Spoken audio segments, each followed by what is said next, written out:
यं ब्रह्मा वरुणेन्द्ररुद्रमरुतः स्तुन्वन्ति दिव्यैस्तवैः वेदैः साङ्गपदक्रमोपनिषत् गायन्ति यं सामगाः ध्यानावस्थिततद्गतेन मनसा पश्यन्ति यं योगिनः यस्यान्तं न विदुःसुरासुरगणाः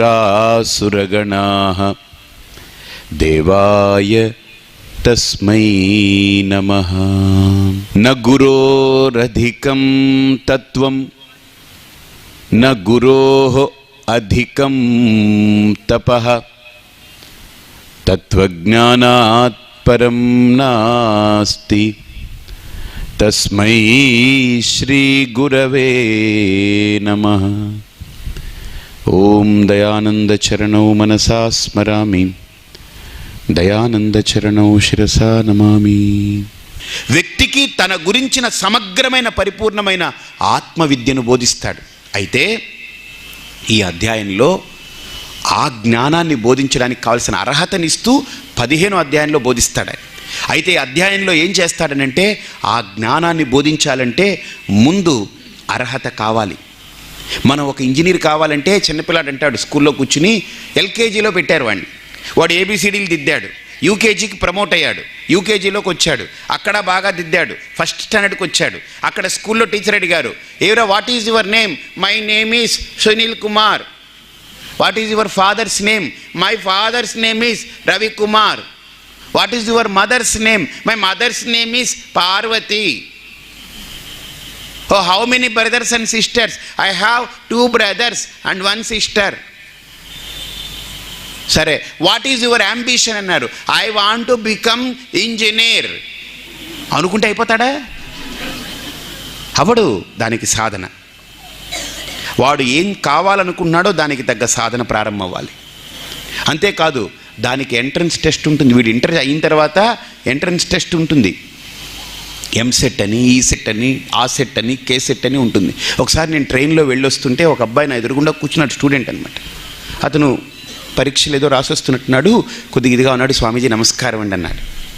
ఏం బాబు ఎక్కడి నుంచి వస్తున్నానంటే ఇలా ఎగ్జామ్కి వెళ్ళి వస్తున్నానండి అన్నాడు. మీ బ్లెస్సింగ్స్ కావాలన్నాడు. ఈవిటి ఏం చేస్తున్నావు అన్నాడు. ఏంటంటే ఏం లేదు, ఒక 2-3 yearsగా రాస్తున్నానండి.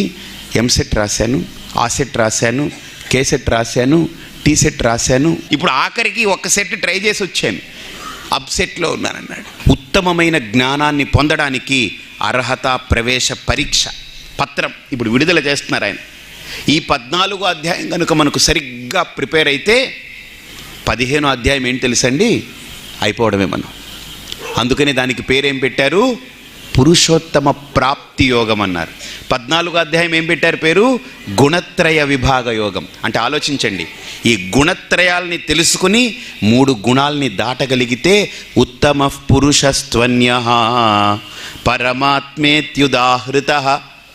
మనం గుణాల్లో చిక్కుపోయి ఉన్నాం కాబట్టి ఈ గుణాలని తెలుసుకుని మనల్ని ఇరికించి బంధించినటువంటి ఈ గుణాలని మనం గుర్తించి ఈ ఒక్కొక్క గుణాలని దాటుకుంటూ గుణాతీతులం అవ్వగలిగితే, ఈ గుణాలని అధిగమించగలిగితే, ఏ గుణాలైతే మనల్ని పట్టి బంధించున్నాయో, మనం ఇరుక్కుని ఉన్నామో, మనం దానివల్ల చిక్కుకొని ఉన్నామో, ఏ గుణాలైతే మనల్ని ఒక ఉపాధితో ఇరికించి పెట్టుందో, బంధించి పెట్టుందో, ఏ గుణాలైతే మనల్ని ఆలోచింపచెయ్యనివ్వకుండా, అసలు వాస్తవాన్ని గుర్తించనివ్వకుండా తెర కప్పి మనల్ని ప్రవర్తింపజేస్తుందో, గుణబద్ధులమై ఉన్నాము. కాబట్టి ఈ గుణాల నుండి మనం బయటికి రావాలి. ఎప్పుడైతే గుణాతీత స్థితి కలుగుతుందో పురుషోత్తమ ప్రాప్తి అక్కడే దొరుకుతుంది. ఎందుకని? పురుషోత్తముడైనటువంటి ఆ పరమాత్మ గుణాల చేత బంధింపబడడు. గుణాల చేత బంధింపబడ్డాడు అని అంటే వాడు ఒట్టి పురుషుడే కానీ పురుషోత్తముడు కాడు. కాబట్టి పురుషోత్తముడు ఎప్పుడవుతాడు? గుణాతీతుడైతేనే పురుషోత్తముడవుతాడు. కాబట్టి ఈ గుణాలని గుర్తించాలి, గుణాలని అధిగమించాలి, వీటన్నిటిని దాటి నేను ఎదగగలగాలి. అందుకనే గుణాలని వదులుకోలేం, గుణాల నుండి మనం ఎదగాలి. ఆ ఎదిగే ప్రయత్నాన్ని 14వ అధ్యాయంలో చాలా అద్భుతంగా ఇస్తారు. అంటే ఏ 15వ అధ్యాయంలో సంగతి మనకు చెప్పారో, పురుషోత్తమ ప్రాప్తి అని ఏదైతే చెప్పారో, ఆ 15వ అధ్యాయానికి ఈ 14వ అధ్యాయం అర్హతనిస్తుంది. కాబట్టి ఇది ప్రధానమైనటువంటి అధ్యాయం. అర్హత లేకుండా మనం ఎక్కడికైనా వెళ్ళి కూర్చున్నాము అంటే ఆ స్థానం దక్కదు, ఆ స్థానం ఇవ్వబడదు. అర్హత కావాలి. అర్హత ఉంటేనే మనకు ఆ స్థానం దక్కుతుంది. ఆ అర్హతనిస్తుంది 14వ అధ్యాయం. అందుకని 14వ అధ్యాయంలో ఈ గుణాల గురించి చాలా అద్భుతమైనటువంటి ప్రకరణం. అంటే ఏ గుణాలైతే ఈ ప్రకృతికి ఆధారమో అదే గుణాలు ఈ జీవుడికి కూడా ఆధారం. ఈ ప్రకృతికి, జీవ ప్రకృతికి ఆధారం బయట కనిపించేటువంటి ఈ ప్రకృతికి ఆధారం. బాహ్య ప్రకృతి, అంతర ప్రకృతి. ఈ బాహ్య ప్రకృతికి గుణాలే, అంతర ప్రకృతికి గుణాలే. కాబట్టి ఈ గుణాలని సరిగ్గా చాలా అద్భుతంగా విప్పి విడమరిచి మనకు అందిస్తున్నారు పరమాత్మ ఈ 14వ అధ్యాయంలో. అందుకని ఇక్కడ మొట్టమొదట ఈ ప్రకృతి మీద ఒక అద్భుతమైనటువంటి వ్యాఖ్యానం చేస్తారు. అసలు ఎలా కలిగింది, అసలు ఈ ప్రకృతి ఎలా ఆవిర్భావమైంది, ఇందులో జీవుడు అనేటువంటి వాడు ఎలా ఆవిర్భావం అవుతున్నాడు అనేటువంటి చెప్తారు ఆయన. నాతో పాటు చెప్పండి. మమయో నిర్మహద్ బ్రహ్మ తస్మిన్ గర్భం దధామ్యహం సంభవః సర్వభూతానాం తతో భవతి భారత సర్వయోనిషు కౌంతేయ మూర్తయః సంభవంతి యాః తాసాం బ్రహ్మ మహద్యోనిః అహం బీజప్రదః పితా.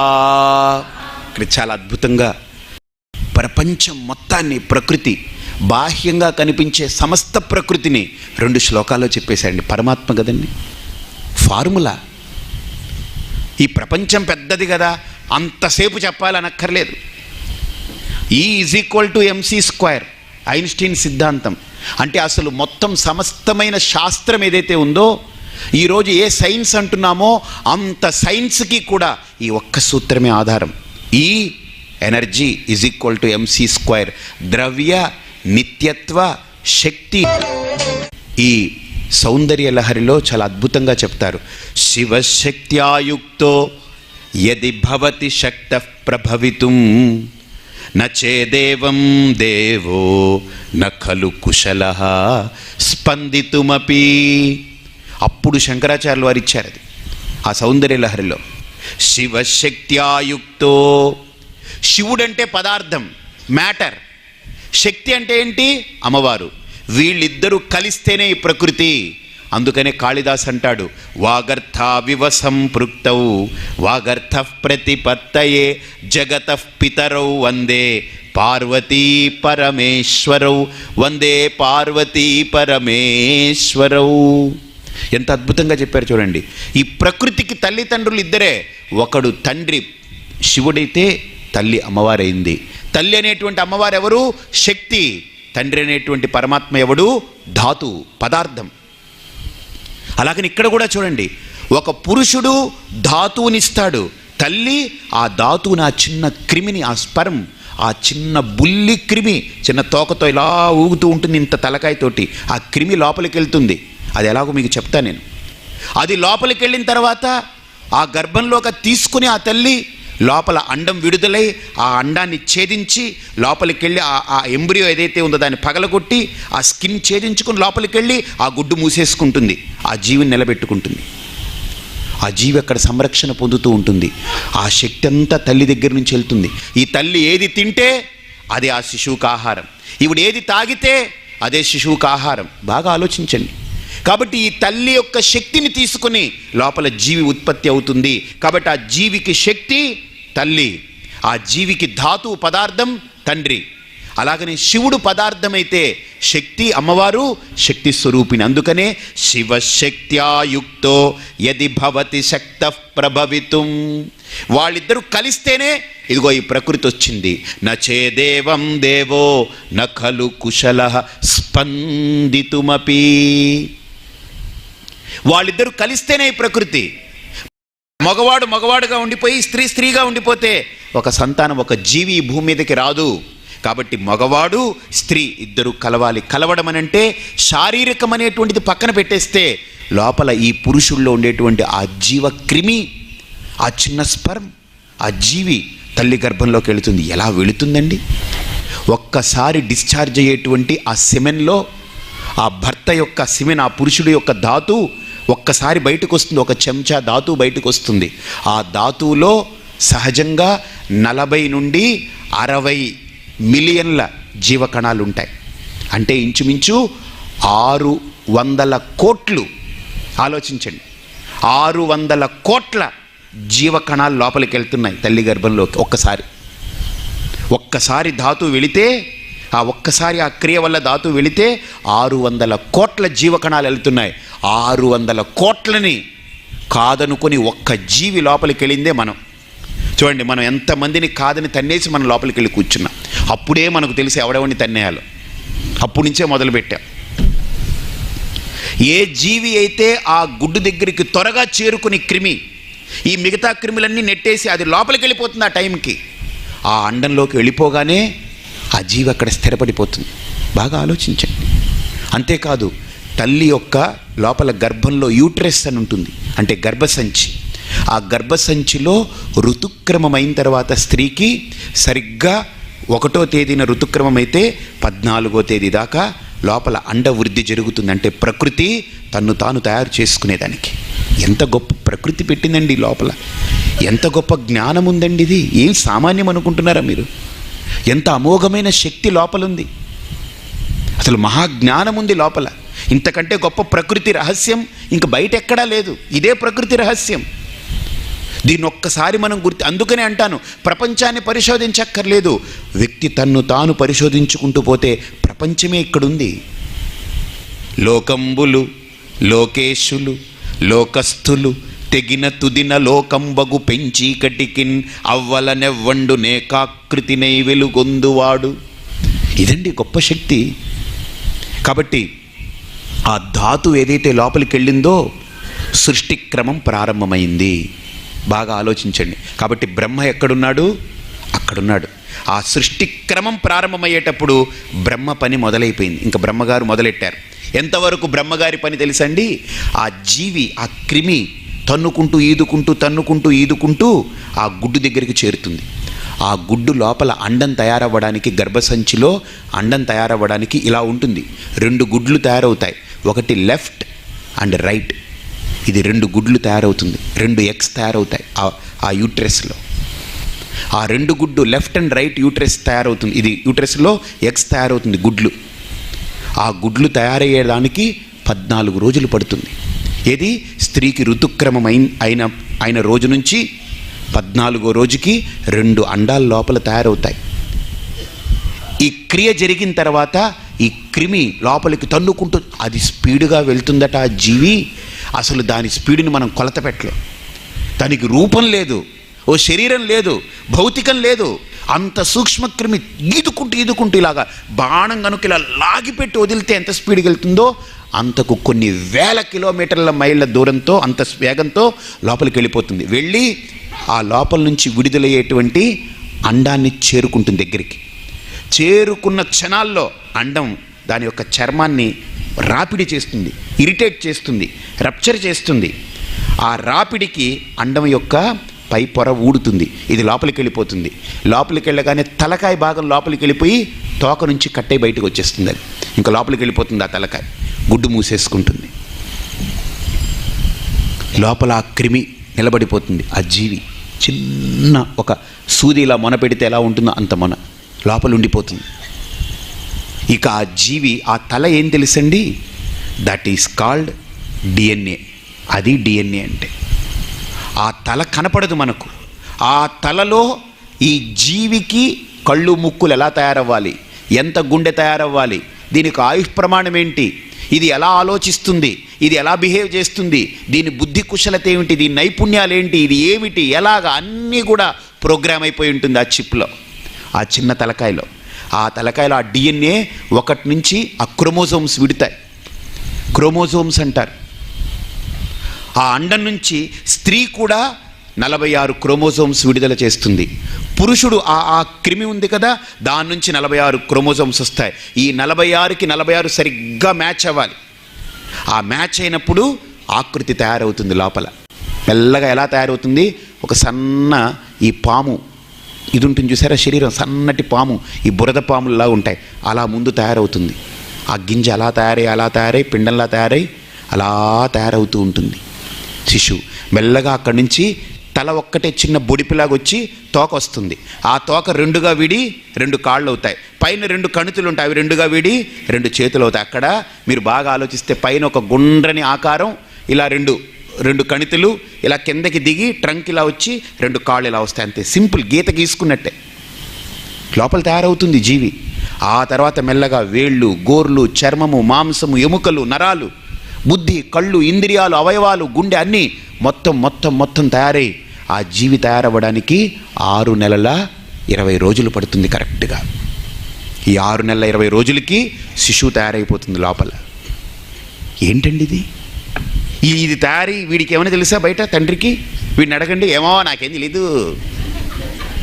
ఈవిడిని అడగండి, ఏం జరుగుతుంది? ఏమిటో నాకేం తెలియదండి, ఏదో తేడాగా ఉంది, అంతే బస్ అంతే. వీళ్ళకేం తెలీదు, కానీ జరుగుతుంది. ఎవడండి అది చేసేది? విష్ణు స్థితి చేస్తూ సృష్టి ఆ జీవిని లోపలికి తీసుకెళ్ళి నిలబెట్టింది బ్రహ్మ. అక్కడి నుంచి స్థితి చేసేది మహావిష్ణు. అక్కడ శిశువు అయ్యాడు. వాడిని బాగా సంరక్షించి ఆఖరికి బయటికి తీసుకొస్తారు చూసారా, ప్రసవం అంటారే, అది ప్రసవం అనకండి, ప్రళయం. నెత్తురు చీదేస్తుంది మొత్తం అంతా. ప్రళయం అది, ఒక పెద్ద మృత్యుతో సమానం అది. అది తల్లికి ప్రాణ సంకటం, కానీ ఒక శిశువు అక్కడి నుంచి పుడుతుంది. కాబట్టి గుర్తుపెట్టుకోండి, any destruction it leads to construction. అలాగని ఇక్కడ కూడా డిస్ట్రక్షన్ జరుగుతుంది, బికాస్ ఒక కన్స్ట్రక్షన్ బయటకు వస్తుందన్నమాట కదా. ఆ తల్లి యొక్క గర్భాన్ని చీల్చుకుంటూ రక్తం చిమ్ముతుంది, మాంసం ముద్దలు వస్తాయి, లోపల నుంచి మావి ఊడుతుంది, ఈ శిశువు ఈదుకుంటూ బయటకు వస్తుంది. ప్రసవం కాదది, ప్రళయం. ఎవడది చేసేది? పరమశివుడు. కాబట్టి సృష్టి చేసేటప్పుడు బ్రహ్మ అక్కడే ఉన్నాడు, స్థితి చేసేటప్పుడు విష్ణు అక్కడే ఉన్నాడు. ఆఖరికి ప్రసవ రూపంలో ప్రళయం చేస్తున్నాడు, దాన్ని శివుడు బయటికి తోస్తున్నాడు.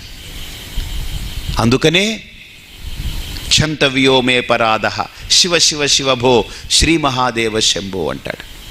శంకరులు కూడా ఆ శివ అపరాధ క్షమాపణ స్తోత్రంలో అంటారు, ఆదౌ కర్మ ప్రసంగాత్ కలయతి కలుషౌ మాతృకుక్షౌ స్థితం మాం వృన్మూత్ర మేధ్య మధ్యే.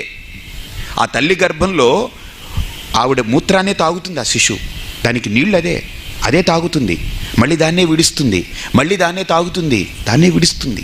అడగండి ఏ డాక్టర్నైనా. ఆ శిశువుకి అక్కడ ఆహారం మూత్రమే. మనం అందులో పుట్టాం, అదే తాగాం, అదే బ్రతికాం. అందుకనే శిశువు అనుకుంటుంది, ఏమిటయ్యా ఇది నాకు ఏమిటి? అందుకనే శంకర్లు అంటారు, నువ్వు పుణ్యాత్ముడివైనా పాపాత్ముడివైనా తల్లి గర్భం మాత్రం నరక కూపం అది. కానీ భగవంతుడు ఎంత గొప్పవాడంటేనండి, విచిత్రమైనటువంటి భగవత్ సృష్టి. ఏం చేస్తాడు తెలుసండి? లోపలేమో నరకం పెట్టాడు తల్లి గర్భంలో, బయటేమో స్వర్గం పెట్టాడు. తల్లి ఒడిలో పడుకుంటే ఎంత ఆనందంగా ఉంటుందండి, అసలు ఏం అక్కర్లేదనిపిస్తుంది. ఆవిడ అలా తల నిమురుతూ ఉంటే, ఆవిడ ఒడిలో తల పెట్టుకుని పడుకున్నప్పుడు బాధ కలిగినప్పుడు ఎక్కడికి పోతుందో బాధ. స్వర్గమేమో పొట్ట బయట పెట్టాడు, నరకాన్నేమో పొట్ట లోపల పెట్టాడు. కాబట్టి స్వర్గ నరకాలు ఎక్కడున్నాయి? ఒక్క పొట్టే తేడా, ఒక తిత్తి తేడా, అంతే. ఆ తిత్తి తీసేస్తే స్వర్గము నరకం అక్కడే కనిపిస్తూ ఉంటుంది. స్వర్గ నరకాలు ఎక్కడో ఉన్నాయనుకోకండి, లోపల నరకం, బయట స్వర్గం. ఆ తల్లి ప్రేమ ఎంత గొప్పదండి ఈ లోకంలో. మాతృప్రేమ, నిష్కల్మషమైన ప్రేమ, నిష్కళంకమైన ప్రేమ. మొగుడు నేను కూర్చోండి, ఊరికే అవతలికి పోండి అంటుంది, కానీ కొడుకుని అందండోయ్. ఆవిడకి ఒంట్లో బాగోలేదు అనుకోండి, తలనొప్పి అలా మంచం మీద పడుకుంది అనుకోండి, మొగుడు వచ్చాడనుకోండి, భర్త వస్తే ఏదో రకంగా, ఏమండి భోజనం అక్కడ పెట్టాను తినేయండి, మీరు ఏమనుకోకండి అంటుంది. నాకు బాగా తలపోటు పగిలిపోతుందని. పాప అతను వెళ్తాడు, తింటాడు, తినొచ్చి కూర్చుని ఏదో పేపర్ చదువుకుంటుంటాడు. కానీ అక్కడ తలుపు కొట్టగానే, ఏవండి ఎవరో చూడండి అంటే, ఎవడో వచ్చాడు సుపుత్రుడు, వెంటనే లేచి బట్టలన్నీ తీసి, ఆయన రా భోజనం పెడతాను కూర్చో అంటుంది. నేను వస్తే అక్కడ భోజనం పెట్టాను, పెట్టుకుని తినమనింది, వీడు రాగానే అన్నీ తీసి, ఆయన దాదా భోజనం పెడతానంటుంది. ఏంటిది? వీడు అడిగాడు, ఏమిటి అంతేమిటా? మీ అమ్మని అడగని చెప్తుంది. నాకు ఒంట్లో బాగోలేదు అత్తయ్య, కొద్దిగా అన్నం కలిపి పెట్టమంటే, చేసుకో అమ్మా, నాకు కూడా బాగా నడ్డి నొప్పి అంటుంది. ఇంత నడ్డి నొప్పి వచ్చినటువంటి మా అమ్మ, మా అత్తగారు, నువ్వు తలుపు కొట్టగానే నడ్డి లేదు, ఏమీ ఉండదు, లేదు, ఏమీ లేదు, లేచి పరుగులు తీసుకుంటూ వచ్చి నీకు భోజనం పెట్టింది. ఎందుకు పెట్టింది మీ అమ్మ? మీ అమ్మకే అంతుంటే నేను వాడికి అమ్మను కదా, నాకు ఇంకెంత ఉండాలి? కాబట్టి ఈ లోకంలో మాతృత్వం ముందు అన్నీ దిగదుడిపే. ఒక తల్లి ముందు ఏదైనా దిగదుడిపే. అందుకనే వేద శాస్త్రాలన్నీ కూడా ఏమని తెలుసండి? మాతృదేవో భవ, మొట్టమొదట దాన్నే చెప్పింది. పితృదేవో భవ, తర్వాత వీడు, ఏది అవకాశం ఉంటే. ఆ తర్వాత ఇంకా బుద్ధి ఉంటే ఆచార్య దేవో భవ, గురు. అది. కానీ మొట్టమొదట ఎవరు? తల్లి. కాబట్టి ఆలోచించండి, ఎందుకు తల్లిని చెప్పిందంటే శక్తి అండి, అది అంతే. అందుకనే నాకు ఎవ్వరు ఆ స్త్రీని చూడగానే అమ్మ అమ్మ అనిపిస్తుంటుంది. శక్తి అది, గొప్ప శక్తి అది, మహాసామాన్యం కాదది, మహాశక్తి స్త్రీ అంటే. అంత శక్తిని దాచిపెట్టాడు అక్కడ. అందుకని ఐన్స్టీన్ యొక్క సూత్రం కూడా చూడండి, E=mc² అంటే ద్రవ్యము శక్తి, ఇవి రెండే. Energy and matter, that is the matter, అంతే. ఆ శక్తి ఎక్కడి నుంచి మనకేం తెలియట్లేదు. పదార్థం కనిపిస్తుంది, ద్రవ్యం కనిపిస్తుంది, శక్తి ఎక్కడి నుంచి మనకు తెలియట్లేదు. మన కంటికి కనిపించే శరీరం ఉందే మనకు కనబడుతుంది, కానీ ఈ శరీరంలో ఏ శక్తి అయితే ఇమిడిపోయి యోంతః ప్రవిశ్య మమ వాచమిమాం ప్రసుప్తాం సంజీవయతి అఖిల శక్తిధర స్వధామ్నా అన్యాంశ్చ హస్త చరణ శ్రవణత్వగాదీన్ ప్రాణాన్నమో భగవతే పురుషాయ తుభ్యం. ఏ శక్తి అయితే ఈ శరీరం అంతా వ్యాపించి ఈ శరీరాన్నంతా కదుపుతూ ఉందో, కుదుపుతూ ఉందో, ఆఖరికి కలిపేస్తుందో, ఆ శక్తి ఎవరు? అదే తెలియకుండా ఉంది. దాన్ని తెలియజేసే ప్రయత్నమే ఇక్కడ ఈ గుణత్రయ విభాగ యోగం చేస్తుంది. కాబట్టి ఇంత ద్రవ్యాన్ని, ఈ పదార్థాన్ని ఇంత అర్థవంతంగా, ఇంత అమోఘంగా ఎలా తయారు చేస్తుంది ప్రకృతి? ఒక్కటి కాదండి, ఎన్ని కోట్ల మంది మనుషుల్ని పక్కకు పెట్టండి. ఒక కోడి తీసుకోండి, గుడ్డు బయటకు వస్తుందా? బాగా చూడండి. మనకు లోపల జరిగేదే ఆ కోళ్ళకి, పక్షులకి బయట జరుగుతుంది, అంతే. లోపల తల్లి గర్భంలో ఏ క్రిమి అయితే, జీవి అయితే లోపలికి వెళ్ళి, అండం లోపలికి వెళ్ళి, లోపలే ఆ అండం ఫలదీకరణం చెంది శిశువుగా మారుతుంది. అదే ప్రక్రియ కొన్ని జంతువులకి బయట పెట్టాడు దేవుడు. ఎంత విలక్షణం అండి అది! ఏం సృష్టి అండి అది! లోపలే జరగాలి సృష్టి క్రమం అనే నియమం లేదు, బయటికి కూడా చేయిస్తున్నాడు ఆయన. చూడండి ఏం చేస్తుంది తెలుసా అండి? ఆ కోడి గుడ్డు బయటికి పెడుతుంది. ఈ గుడ్డు ఏమిటి? ఏ పుంజు యొక్క ధాతువు అయితే కోడిలోకి వెళ్ళిందో ఆ ధాతువుతో కోడిలో కూడా గర్భం ఉత్పత్తి గుడ్డు రూపంలోకి వచ్చేసింది. ఆ గుడ్డు బయటకు వస్తుంది. గుడ్డు బయటకు వచ్చిన తర్వాత ఈ కోడి ఏం చేస్తుంది తెలుసండి? దాన్ని పొదుగుతూ ఉంటుంది. పుంజుని పొదగమనండి, అవ్వకపోవచ్చు. ఏవో చెప్తుంటారు, కానీ కోడే పొదగాలి దాన్ని. ఆ పొదగగా ఆ గుడ్డులో ఉండేటువంటి రసం అంతా కూడా గట్టిపడుతుంది, పెరుగులా తయారవుతుంది. అదంతా మెల్లగా ఇంకా గట్టిపడుతుంది, ఇంకా రూపం ధరిస్తుంది. మెల్లమెల్లగా దాంట్లో ముక్కు, కళ్ళు, ఈ కాళ్ళు, ఈ ఈకలు, తోకలు ఇవన్నీ తయారై పిండం ముద్ద తయారైపోయి చిన్న పిల్ల తయారవుతుంది. ఆ కోడికి తెలుస్తుంది ఇంకా ఈ గుడ్డు పగిలిపోయి నా పిల్లలు బయటకు వస్తాయని. అంతవరకు దానికి బాగా తెలుసు. ఆ పొదిగిన తర్వాత ఏ రోజైతే అది గుర్తిస్తుందో ఆ రోజు కోడి ఆ గుడ్డుకి దూరంగా నిలబడి చూస్తూ ఉంటుంది. చూడండి, ఆ గుడ్డు పగులుతుంది, తనంత తానుగా పగిలి ఈ పిల్లలు బయటకు వస్తాయి. ఏం విచిత్రమైన ప్రకృతి అండి అది! ఆలోచించారు ఎప్పుడైనా ఆలోచించండి. ఇదే లోపల జరుగుతూ ఉంది, కానీ లోపల జరగడమే నియమం అనుకుంటే బయట కూడా పెట్టాడు భగవంతుడు. కాబట్టి బయట ప్రకృతి జరుగుతుంది, లోపల ప్రకృతి ఉత్పత్తి అవుతుంది. ఏం జ్ఞానం ఆ పరమాత్ముడి జ్ఞానం!